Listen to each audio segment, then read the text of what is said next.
Hi there, welcome to episode 3 of the WaveBack Music Podcast. Today's game is Wonder Boy 3: The Dragon's Trap for the Sega Master System. Enjoy!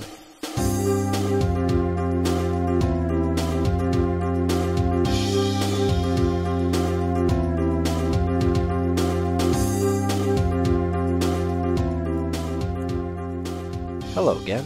This is the WaveBack Music Podcast, a show where we listen to and reminisce about some of the best video game music there is. My name is Chris, and I am your host.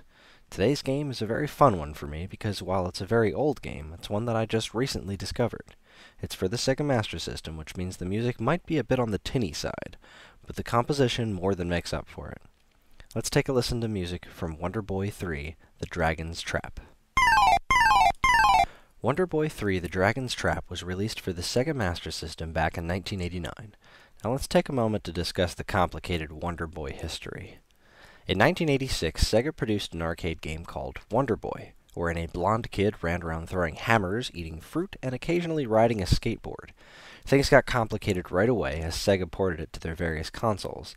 The SG-1000 got Wonder Boy, the Master System got a game called Wonder Boy here in the States, but Super Wonder Boy in Japan, while the American Game Gear port was called Revenge of Drancon. Hudson Soft acquired the rights to port Wonder Boy to other home consoles like the NES and decided to change the main protagonist to Master Higgins, who was modeled after a Hudson spokesman named Takahashi Meijin. The game was called Adventure Island.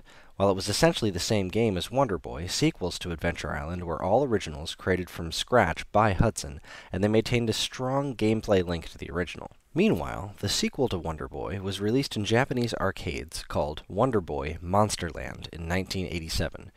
It rooted itself more in action RPG tropes than the platformer style of the original. It was then ported to the Sega Master System as Wonder Boy in Monsterland, and in Japan was called Super Wonder Boy Monsterland. Then in 1988, Sega released Wonder Boy 3: Monster Lair into arcades. Japan saw a Mega Drive release that retained the same title, but Hudson again acquired the rights to port the game to other home consoles and released it as Monster Lair for the TurboGrafx-16. Then you have today's game, which is also Wonder Boy 3, but this one is Wonder Boy 3: The Dragon's Trap. This game was unrelated to the other Wonder Boy 3 and takes place directly after Wonder Boy in Monsterland, but more on that in a bit. This time, the game was designed specifically for the Sega Master System, but Hudson again acquired rights to port, releasing the game as Dragon's Curse for the TurboGrafx-16. Just to make things especially confusing, the Japanese version of Dragon's Curse is called, you guessed it, Adventure Island.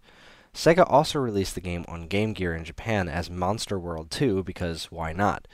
Incidentally, while the main Adventure Island series kept going as an evolution of the original Wonder Boy gameplay, 1995's Super Adventure Island 2 for the Super NES actually adopted a gameplay style more in line with this version of Wonder Boy 3. The next game was Wonder Boy 5: Monster World 3, which means that one of those Wonder Boy 3s counts as Wonder Boy 4, but at this point who's counting? It was released for the Genesis/Mega Drive as Wonder Boy in Monster World. The last game to be released in this series was 1994's Japan-only Monster World 4 for the Mega Drive, dropping the Wonder Boy name entirely. There's a new game in the works that appears to be more of a direct sequel to Wonder Boy 3: The Dragon's Trap called Monster Boy and the Wizard of Booze, which Sega has no involvement in, but is being worked on by the original game's creator and looks quite amazing. Speaking of amazing, let's talk about Wonder Boy 3: The Dragon's Trap. It's my theory that the people who designed Castlevania Symphony of the Night were big fans of this game because it has a lot in common, especially the way it starts. Symphony of the Night begins with the player controlling Richter Belmont through the ending sequence of Rondo of Blood, which in the American version of the game is referred to as Bloodlines, a completely different Castlevania game, but let's not delve into another rabbit's hole of bizarre naming conventions. Wonder Boy 3 starts out the same way. You take control of Wonder Boy and play through the final castle segment from the ending of Wonder Boy in Monsterland, complete with a major graphic and musical upgrade. This is one of the best looking and sounding Master System games in my opinion, which brings us to our first song, The Last Dungeon. Like I said, you're running through the last dungeon of the prior game, and much like Symphony of the Night, this song is very invigorating. It's got really great energy, and unlike a lot of Master System games, it really embraces what limited functionality there was to the Master System sound chip, and really makes quite an impressive song. So while it is a bit tinny, and like I said, you're going to hear a lot of that in this episode, once you hear the music for what it is, it's really, really good. So I present to you The Last Dungeon.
Listening to the bass line that song has, just all the way all the pieces come together is just good energy right there. So we're off to a strong start. Much like, again, like Symphony of the Night, you get to the end of this castle and you fight the final boss of the previous game, except this time it's relatively easy because it's the very beginning of this game. You wind up, as you're traveling through this castle, and this is a very strange experience of a game because it starts off, you feel like it's going to be this medieval kind of adventure game, similar to Zelda 2: The Adventures of Link, or at least this is what I thought, because I didn't play any prior Wonder Boy games before this. And all of a sudden, I start walking down a hallway that's made of metal, looks like the inside of a spaceship. And then I enter a room, and all of a sudden, I'm fighting a giant mechanized dragon. Because why not? And the fight seems fairly intense, just like in Symphony of the Night when you're fighting Dracula. This is an intense battle. This is a very well-designed creature that's shooting fireballs at you, and it's a fairly simplistic pattern to get a grip on, but at the same time, you're a little guy with a sword and a shield trying to stab a giant mechanized dragon. The music that plays during this scene is also quite cool, and this is also the music that plays during all the rest of the boss battles throughout the game, as you soon realize all the battles in this game are against different dragons. And so without further ado, here is Versus Dragon.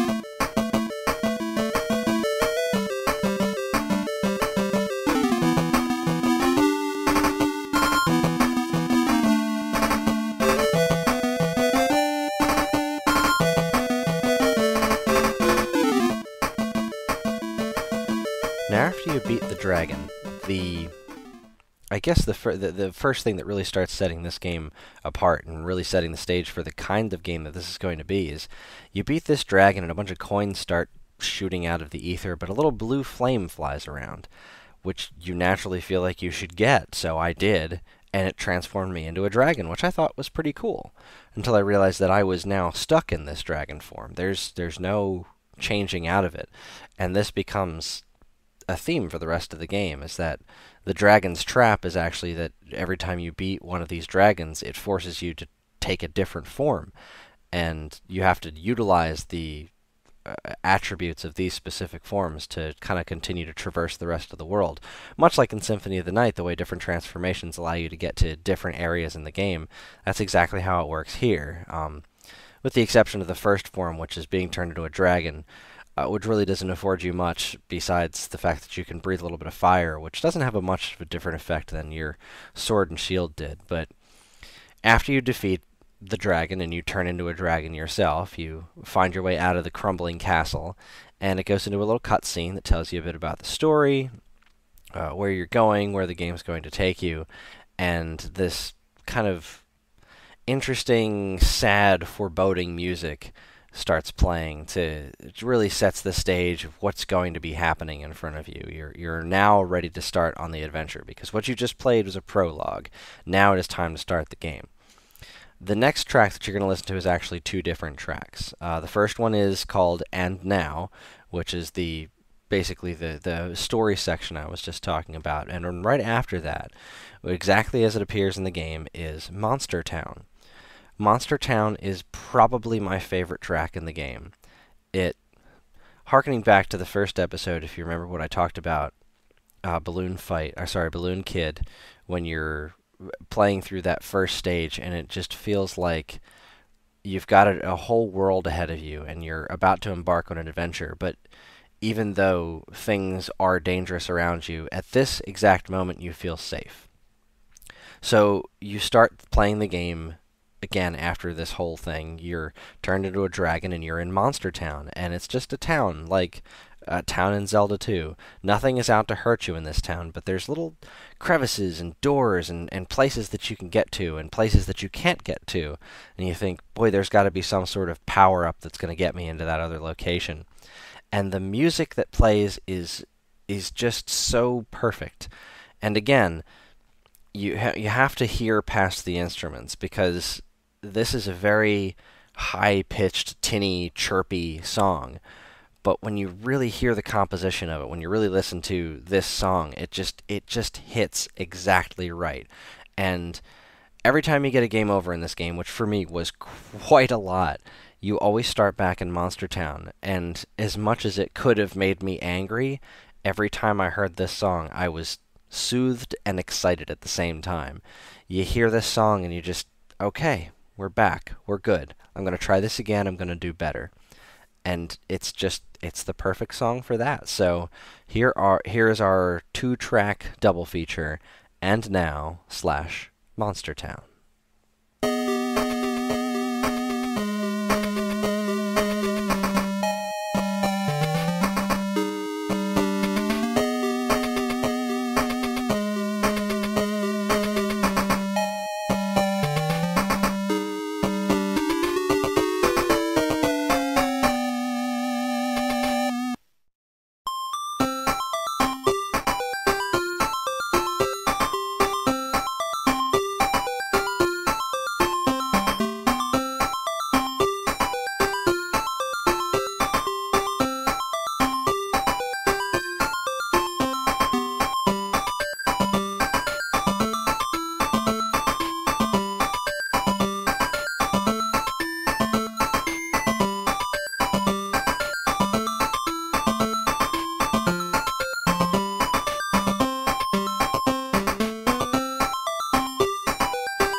There's just something about that song that's simply magical. It's so joyous to listen to and feels so good, and I never get tired of it. The next track takes place in a desert in the clouds. Let me explain. Like I said, in Monster Town, there's lots of different doors and passageways that you can go through. And one of the first things you do is you kind of jump down in this I guess almost a sewer area, and you run all the way to the right through this great area, which we'll play the music to in just a little bit. And you get yourself a key, and then the key unlocks a different door, and you wind up climbing up this tower. And you just go up, and you're in the clouds, and then you go through a door, and all of a sudden, on the other side of the door is a desert. So somehow you climbed up a tower, went through a door, and there was no mountains anywhere nearby. You're just in a desert.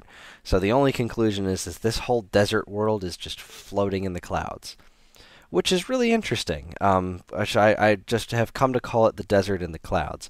And this song that plays for the desert in the clouds, and also when you open up the door, you have an option to go to either the left and continue through the desert, or go to the right and go through this whole lava terror area, which is very, very difficult and a good way to get yourself killed.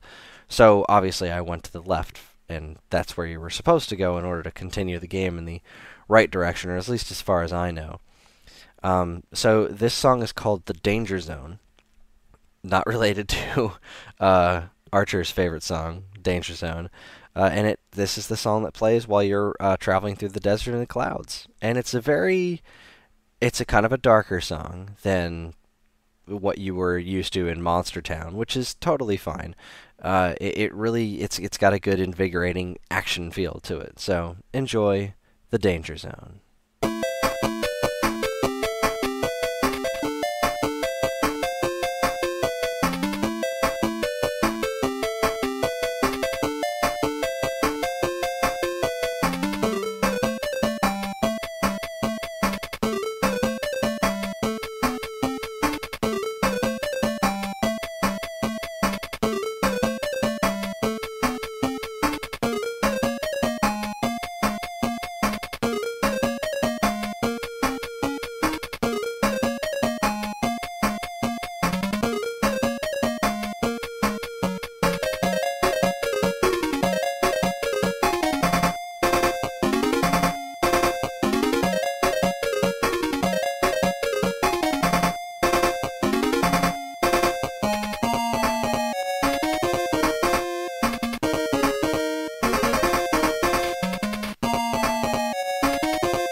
Now, after traveling through the desert and running into a lot of different sunflowers that shoot fireballs at your face, and snakes that look a lot like the Cope Rats from Super Mario Bros. 2, you come across a giant pyramid, and you kind of find your way inside of it. It's not really a very difficult, puzzly kind of thing. You just kind of find your way inside, and you work your way through until you get to a door that really takes you into the pyramid.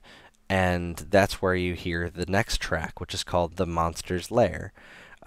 This is just another great example of the way this game's music works, and the way it just kind of it fills you with the exact mood that you would expect from this game. It's a bit on the foreboding side. It's not very full of major keys, but it drives you to keep moving forward, and it's pretty catchy in its own right. So enjoy the next track, The Monster's Lair.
making your way through the monster's lair, you fight the second dragon boss, and you turn into probably my favorite transformation in the game, but also probably the most absurd transformation in the game. You get turned into a mouse man. You're now half the size that you were, you have a sword and shield again, and you've got these goofy Mickey Mouse ears on your head. And you kind of feel like this might be a useless character or a real downgrade, and this game's just going to continue to get harder. But actually, Mouse Man's really cool because he can climb up specific walls. There are these checkerboard spots all over the place, and in fact, right on the outside of this pyramid where you were is where not where you first encounter them. You see them a couple of places. You actually see them back in Monster Town, and the way the game directs you now that you're Mouse Man, you walk around and you can just kind of stick to these walls, and then you find yourself a door that warps you back to Monster Town, and so naturally you continue to explore. So you head to the left and you find this mountain of those checkerboard blocks, which you can now get over as Mouse Man. And what's on the other side but a forest, because this is a classic 8-bit adventure game, and what would it be without a forest level? And it's a pretty tough area. There's some odd-looking skeleton guys that can dish out an awful lot of damage, unless you're very careful. This is the kind of game that becomes a lot easier on the second playthrough, but I died a lot when I was playing this game, and I definitely died a lot here in the forest. But the music in the forest was, again, very good. Again, a bit foreboding, not filled with lots of major keys, but the kind of music that really made you want to keep going, that just drove you to continue to explore and find out what's on the other side. It's worth mentioning that this game bears a lot in mind with Metroid, which is another game that Symphony of the Night pulled a lot of inspiration from. And the feeling that I had while playing this was something that you don't get a lot in modern games, is the constant questioning of, are you going the right direction? Because you can go anywhere in this game, and the way it prevents you from moving forward in the direction you're not supposed to go yet is by killing you, by just becoming too difficult for you to physically make it past. And a lot of times, am I supposed to should I be heading to that volcanic area yet, or should I be messing around with this forest? It seems like that's where I should go, but they're all very difficult, and it's that feeling of being lost, but at the same time, the excitement of exploring and finding the right way that really made this game special to me, and I would have loved this very much when I was younger, and I really appreciated it now, playing it through the first time as an adult. So, anyway, without further ado, here is Mind of a Hero, the song that plays in the forest.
Now, much like any good Metroidvania, I really hate that term, so I'm never going to use it again.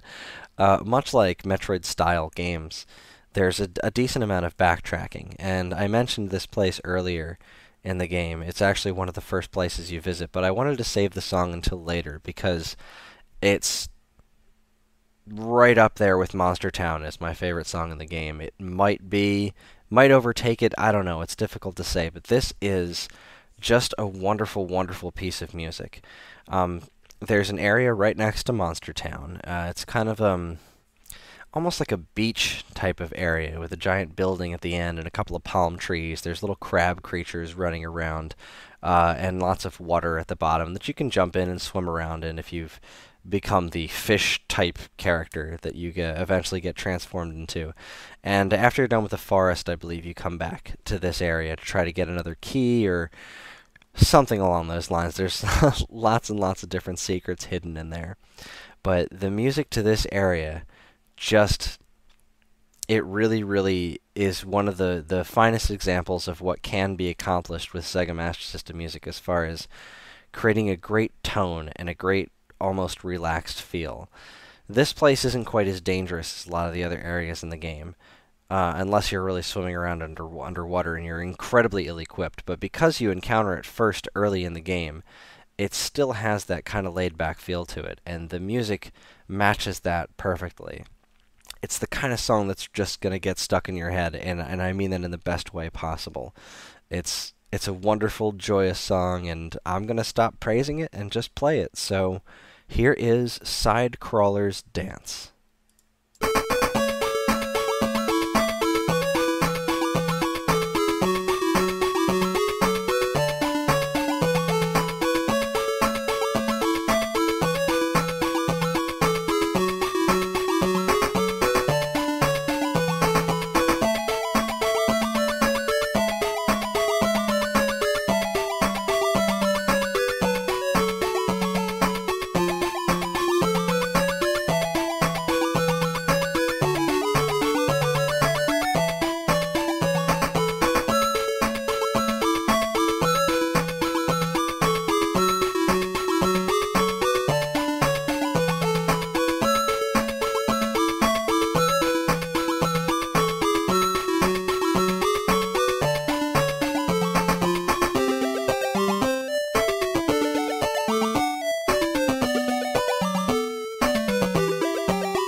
I could listen to that song.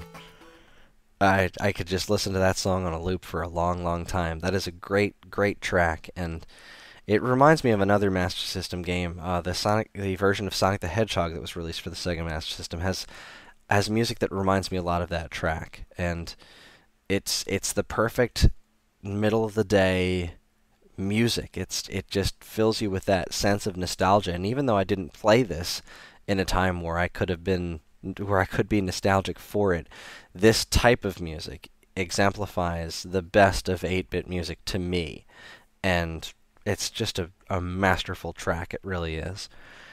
Now, the next track we're going to listen to is something that's frequently used in the game when you find a secret room with some sort of treasure in it.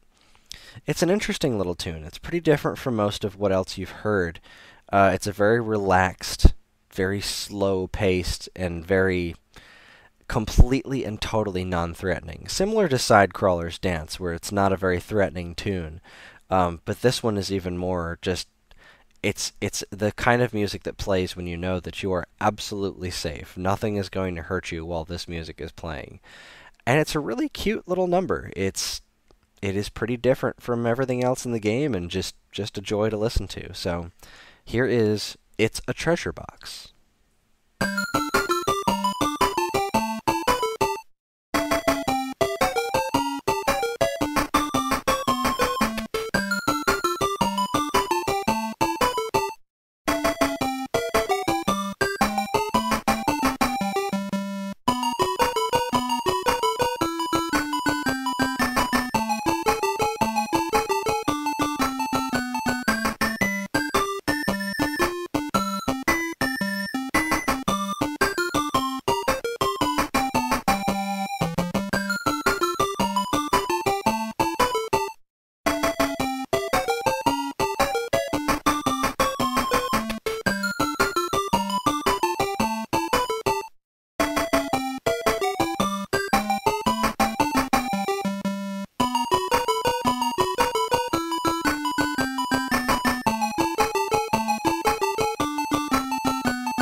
Delightful little song that is. Which brings us to the final track of today's show. This track is called Endless War, which is maybe not the most fitting title for this track. This is the ending song. This is what plays after you've defeated the final dragon and become your humanized character again, and everything seems to be going back to normal. The game kind of goes back to Monster Town, and the sky becomes nighttime, and an epilogue kind of gets written above the buildings in very classic 8-bit style. And this song is interesting because, again, it is absolutely nothing like anything else that was played in the game. Now, I didn't mention earlier, and I probably should have, but the composer of this game was a gentleman by the name of Shinichi Sakamoto. He didn't do an awful lot of other video game music, but the stuff that he did was largely related to the Wonder Boy franchise. He did Wonder Boy in Monster Land. He also did the other version of Wonder Boy 3. And he did this game. And this song here, as the ending, really just kind of goes to show the diversity that he was capable of. Because, again, it is so different from everything else you hear in the game. And at the same time, it fits right in because it's the way the stage is set with the visuals. It really just matches everything that happens in the ending. It's kind of a melancholy tune, but not quite Mega Man 2 credits sequence melancholy. It's just kind of a nice song and a good way to send you off after having completed this rather difficult and extremely entertaining adventure. So here is Endless War.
again, a really interesting track and a very good end credits track. There was a lot of classic 8-bit games that had very energetic and interesting kinds of music that played over the credits, and to go this route, to go with just kind of a sad farewell music, was an interesting choice, and I liked it. I appreciated it quite a bit.